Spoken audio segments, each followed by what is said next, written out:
The room had been prepared for a quiet family announcement, but the moment King Charles rose and looked directly toward Princess Charlotte, the atmosphere changed completely. William expected a ceremonial gesture. George expected nothing at all. Then Charles spoke the words that left the future king frozen. Charlotte would receive a historic royal title, carrying ceremonial precedence above her elder brother in specific affairs of the crown. Before we go deeper into what this really means for the royal family, make sure to subscribe so you don't miss a single update.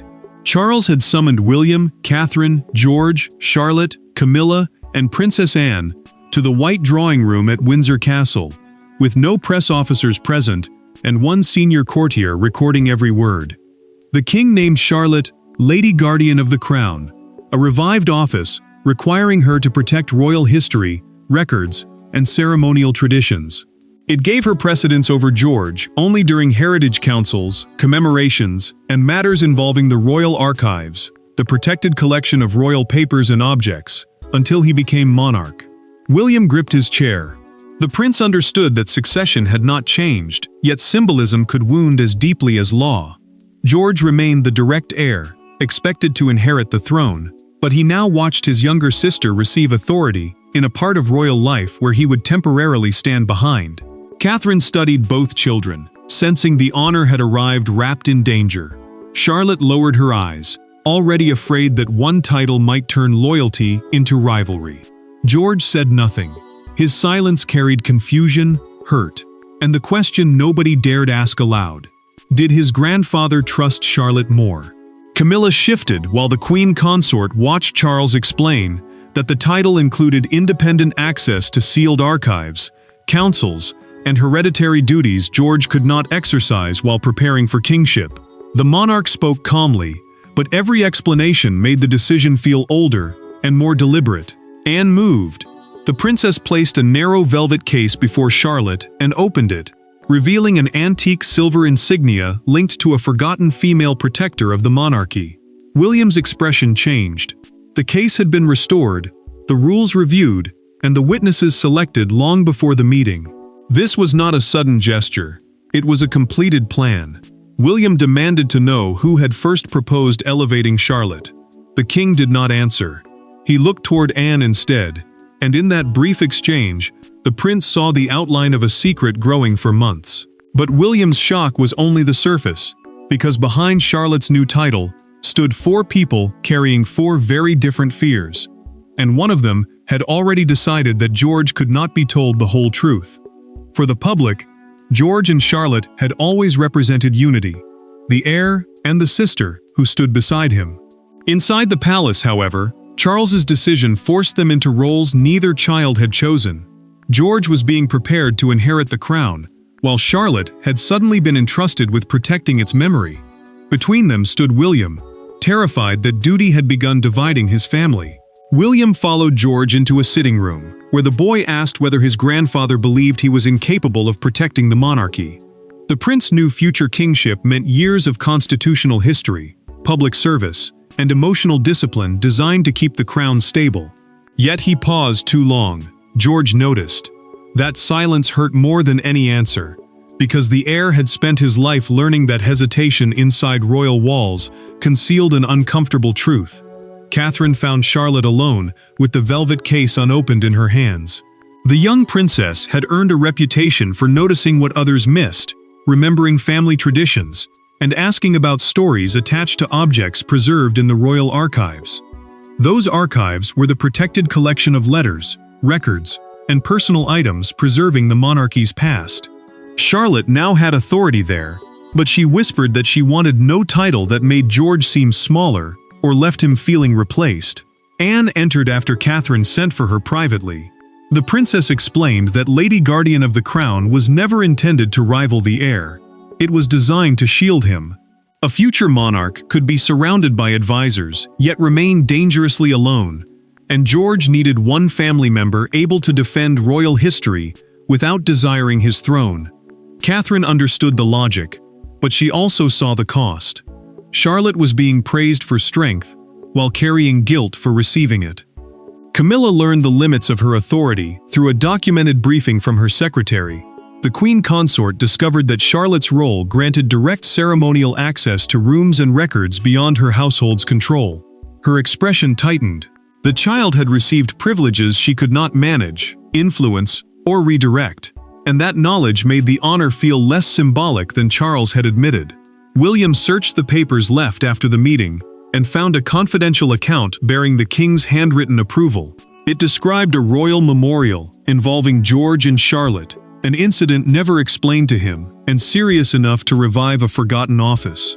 The prince read the first page twice, then stopped at one sentence that changed everything. The answer lay in a ceremony held months earlier, when one frightened decision by George and one extraordinary act by Charlotte convinced Charles that the monarchy needed more than an heir, it needed a guardian. The decision had not begun in a council chamber or inside a lawyer's file. It began during a private memorial beneath the stone walls of St. George's Chapel, when a planned family ceremony suddenly went wrong. George froze. Senior courtiers hesitated, and Charlotte, without being instructed, stepped forward to protect both her brother and the dignity of the crown. Charles had gathered the family months earlier to mark the anniversary of Queen Elizabeth II's passing. The private commemoration was a small remembrance ceremony attended by the king, Camilla, William, Catherine, Anne, George, Charlotte, and a few senior household officials. George had been asked to place a handwritten family message beside a memorial wreath, a formal arrangement of flowers honoring the late monarch. The task mattered because every adult present was measuring how calmly the heir carried grief, duty, and public expectation. George walked forward until a courtier leaned close and warned him that one line in the message had been written by the communications office and publicly attributed to him. The boy stopped. He stared at words he had never chosen, then whispered that he could not continue. William moved instantly, but Charles raised one hand, believing his grandson needed to recover without rescue. That hesitation left George exposed, trembling, and dangerously close to tears. Charlotte refused to watch him break.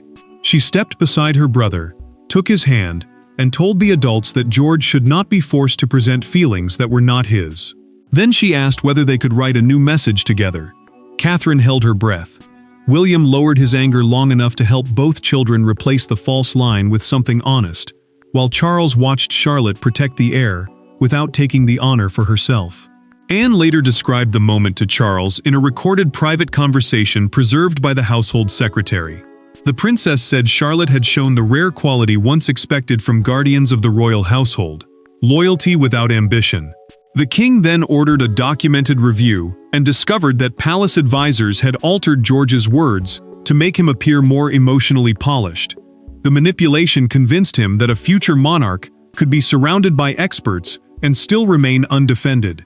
William eventually read that review and understood everything. Charles had turned his son's humiliation into the foundation of Charlotte's new title, without first speaking to him as their father. That betrayal hardened his shock into fury. And who would answer for the damage already done? And when William finally faced Charles with the truth in his hands, the argument was no longer about ceremony. It became a battle over who had the right to shape his children's future. William entered the king's private library carrying the copied memorial report, but he did not sit down. Charles remained behind his desk, waiting in silence as his son placed the pages between them. For several seconds, neither man spoke. Then William asked the question that stripped away every royal title in the room. "Why did you use my children to correct your palace?" William kept his voice low, but every word carried fury. The prince insisted that George's fear and Charlotte's courage belonged to the family, not to palace strategy. Charles answered that the title had formalized what she had already done naturally: protect the heir, recognize danger, and defend royal tradition. A royal office was an officially recognized duty within the household, carrying defined responsibilities rather than merely an honorary name. William rejected that defense. He accused his father of placing a burden on Charlotte before she understood how the public could weaponize it. Ceremonial precedence meant the order in which royals entered, sat, or were presented during occasions, and even limited precedence could be twisted into a rivalry between two children. The future king warned that George would feel judged while Charlotte would feel guilty for succeeding. Charles rose. The king admitted that he feared George could become as isolated as previous heirs, surrounded by careful voices, yet protected by nobody honest enough to challenge the system. He refused to let the boy inherit a court that polished every weakness into silence. William heard the fear beneath his father's certainty, but it did not soften him. William pushed the velvet insignia across the desk and ordered Charles to withdraw the announcement. The monarch placed one hand over the case, but did not return it. That stillness became the answer. Charles then revealed, through the household record before him, that the title had already been entered into the ceremonial register, the official record of royal roles and formal duties. Anne and the keeper of the royal archives, the official responsible for safeguarding royal records, had witnessed it. Removing the office now would require more than a private reversal. William demanded the truth. Would George ever stand below Charlotte publicly? Charles confirmed that during archive ceremonies and heritage councils, she would enter first as the responsible officeholder, not as the superior royal. Charles delivered one final warning before his son left. The authority had not come from him alone. An older royal instrument, a binding document granting power, permanently protected Charlotte's position from future interference. William had entered the library believing he could reverse his father's decision, but he left, knowing the true power behind Charlotte's title had been waiting inside the monarchy for generations. Hidden beneath the grandeur of the announcement was an authority almost nobody remembered. The title Charles gave Charlotte was not invented for a modern headline. It came from an abandoned family provision created during an era when royal daughters were expected to preserve what kings were too politically exposed to defend. And Princess Anne had spent months proving that the provision still carried force. Anne met William inside the royal archives and placed a ceremonial charter before him. The princess explained that a ceremonial charter was a formal royal document defining duties, limits, and protected authority within the household. This one allowed the monarch to appoint a family guardian responsible for historic records, memorial obligations, and inherited traditions. It did not change the succession, weaken George's position, or grant Charlotte political power. Yet within those duties, her authority stood apart from palace press teams and the heir's household. William felt the betrayal immediately. The prince accused Anne of helping Charles build a permanent role around his daughter without warning him. She did not retreat. The trusted royal told him she had acted to prevent Charlotte from becoming a decorative spare, forever praised in public, while privately defined only by George's future. Anne then revealed the deeper reason in a recorded conversation preserved by the archive secretary. She recognized herself in Charlotte, the discipline of standing near the crown, serving it faithfully, and knowing it would never belong to her. Loyalty without identity, she said, could hollow a person out while everyone applauded their devotion. William watched Anne close the charter and remove her glasses. His anger did not disappear, but it changed. For the first time, he understood that the title had not grown from ambition. It had grown from a lifetime of service without reward, and from her fear that Charlotte might one day endure the same quiet erasure. Anne pointed to the continuity clause, a rule ensuring the title remained active unless Charlotte chose to relinquish it herself. Neither Charles nor a future King George could remove her simply because the role became inconvenient. Camilla soon requested a written ruling from her private secretary on whether the queen consort outranked Charlotte during archive occasions. The answer came back with brutal clarity. In those ceremonies, she did not. The consequence arrived before anyone could prepare. A national memorial seating plan was rewritten overnight, moving Charlotte ahead of George for the archive procession, and placing Camilla farther from the position than she had expected. What had begun as a private family honor was about to become publicly visible, and one altered procession order would force every member of the household to confront the new reality. The palace could explain the title in carefully measured language, but it could not hide the order in which the family entered the room. At the first Royal Heritage Council after the announcement, Charlotte's name appeared before George's on the ceremonial program. One line of black print turned a private disagreement into an unavoidable public reality. Charlotte arrived at Windsor, carrying the weight of her first formal duty as Lady Guardian of the Crown. The Royal Heritage Council was the family body responsible for protecting personal letters, memorial objects, and historic rooms linked to previous monarchs. That responsibility mattered because control of royal memory shaped how future generations would understand the family. It also placed the young princess inside decisions normally guarded by senior adults. George studied the printed order moments before the procession began. He saw Charles listed first, Charlotte second, and himself behind her with William and Catherine. The boy told his father that he understood the rule, but he could not understand why nobody had asked how it would make him feel. William tried to reassure him, yet the prince knew the program would be read as a ranking, not a technical duty.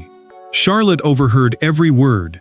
She immediately offered to walk behind George instead, hoping one small choice might protect him from humiliation. Anne stopped her gently. The princess explained that the revived protocol, the formal order governing the ceremony, required the guardian to enter immediately after the king whenever protected royal history was involved. If Charlotte abandoned the role at the first sign of pain, the title would become an empty performance. The doors opened. Charlotte moved forward, then paused, and reached back for George's hand. He hesitated before taking it. For several steps, brother and sister entered together, united, despite the order designed to separate them. Then duty forced their hands apart. Camilla felt the shift when attendants guided her to a seat farther from Charles than expected. The queen consort realized Charlotte would repeatedly stand at the center of royal memory, including decisions tied to Queen Elizabeth II. That access gave the child influence over spaces and traditions Camilla could not command. William noticed the cameras immediately. The future king saw photographers capture Charlotte stepping ahead, while George followed, and he knew the image could be turned into a rivalry before either child had spoken. That evening, George approached Charlotte's room alone and knocked once. No parents, advisors, or courtiers stood between them now. The institution had placed Charlotte before George, but behind a closed door, the two children were finally free to decide what that order would mean inside their own family. There were no kings, advisors, charters, or cameras in the room when George finally faced Charlotte. He stood near the doorway while she placed the silver insignia on a table between them. For the first time since the announcement, neither child was speaking through an adult's fear. What followed did more to protect the monarchy than any decision Charles had signed. George stepped closer and admitted that Charlotte's honor was not what hurt him. The pain came from knowing the adults had turned the worst moment of his fear into a permanent royal duty. That mattered because every ceremony could now remind him of the day he froze, while every comparison could make the public mistake vulnerability for weakness. Charlotte listened without defending herself. She told her brother she had never asked Charles for a title and had never wanted to stand before him. She had only wanted George to know that nobody should force him to repeat words he did not believe. The insignia, the silver badge marking her office, suddenly felt less like recognition and more like proof that palace strategy had taken ownership of their private bond. George finally said what he had hidden from William. Everyone expected him to become a symbol before he had learned how to be himself. He feared that each mistake would now be measured against Charlotte's strength, as though one child's courage required the other child's failure. Charlotte answered with her own fear. She worried the family would value her only when George struggled. She refused to let her identity grow from his weakest moments, or allow her love for him to become another palace instrument. Charlotte slid the insignia toward George, and promised she would never use the title against him. He pushed it back. The heir said he would rather have a sister powerful enough to tell him the truth than a court filled with people too frightened to speak. George then proposed one private rule. Whenever protocol, the formal order controlling royal ceremonies, placed Charlotte first, she would look back before crossing the threshold. That gesture would remind them that duty could arrange their positions, but could never define their relationship. William heard only those final words from the corridor. The prince closed the door quietly, and later told Catherine that the children had faced the crisis with more honesty than the adults who created it.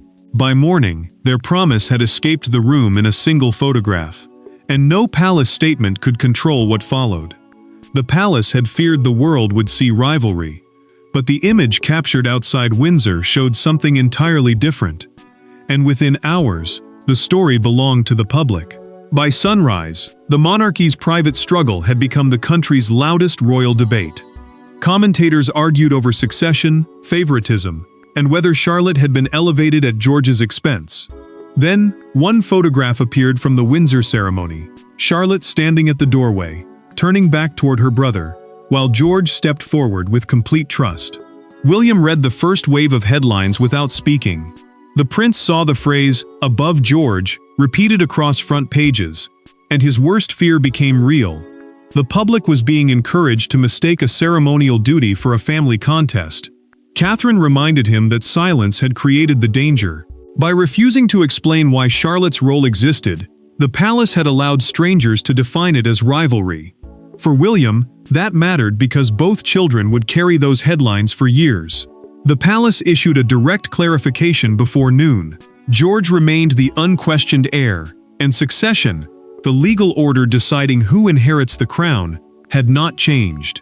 Constitutional commentators explained on live broadcasts that Charlotte held no governmental power, inheritance advantage, or superior claim. Her title covered royal heritage responsibilities, meaning the protection of historic records, memorial traditions, and objects connected to previous monarchs.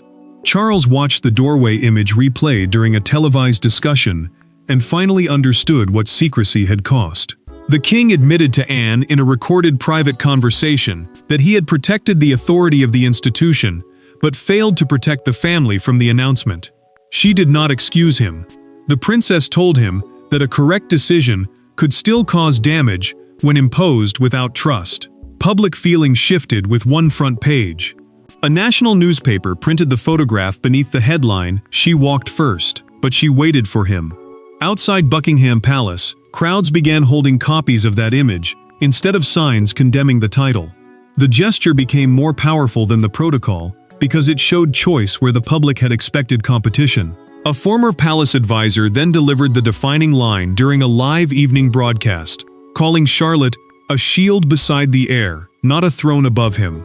Within hours, the phrase replaced the language of rivalry. Camilla urged Charles to stop issuing statements and speak directly with William. The Queen Consort warned that symbolism could not survive unless the family healed first. The monarch listened. Charles invited William, George, and Charlotte back to the same Windsor room where the crisis had begun. This time, no document would be hidden, and no decision would arrive as a surprise.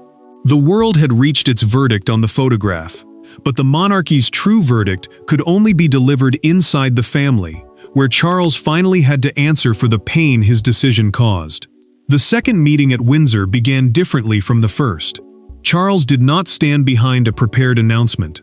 He sat opposite William, George, and Charlotte, with the silver insignia resting unopened on the table. The king had summoned them to confirm the title, but also to admit what royal authority so rarely admits. The decision may have been right, yet the way he imposed it was wrong.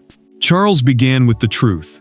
George's place as heir had never been threatened, and Charlotte's office would remain limited to protecting royal archives, memorial traditions, inherited objects, and the historical integrity of the crown. The monarch proposed a protocol, a formal agreement requiring William, Catherine, George, and Charlotte to be consulted before duties connected to the title were announced. That mattered because no child would again learn of a life-changing responsibility alongside everyone else. Charles turned to William and apologized for treating fatherhood as an obstacle to palace planning. The king admitted he had protected the institution while failing to protect the family. William accepted the apology, but the prince made one demand: no ceremonial objective could again come before his children's welfare. George then spoke. He told Charles that he did not want Charlotte's title removed. The heir explained that her honor had never been the wound. The pain came from fearing his frightened moment at the memorial had been used against him. Charlotte listened, opened the velvet case, and removed the insignia. Charlotte did not fasten it. She asked George to hold it while Charles read the formal declaration, the official wording confirming the office and its limits. When the final sentence was spoken, George placed the insignia into his sister's hands. Charles changed the language forever. Charlotte would no longer be described as standing above the heir. The official phrase would be first in guardianship, beside the heir in service. William understood. George would inherit the crown, but he would not inherit isolation. Charlotte would gain purpose without becoming a rival. The title had not raised one child above another in love, worth, or destiny. It proved that monarchy survives when power accepts correction. Heirs are protected by honesty, and loyal family members serve without disappearing. Charles watched George and Charlotte leave together. William followed, his anger replaced by understanding. And so the title that threatened to divide the future of the crown became something far more enduring. A promise that when George one day walks toward the throne, Charlotte will not stand above him or behind him, she will stand beside him. Thanks for watching. Please don't forget to like and subscribe, and we will see you in next one.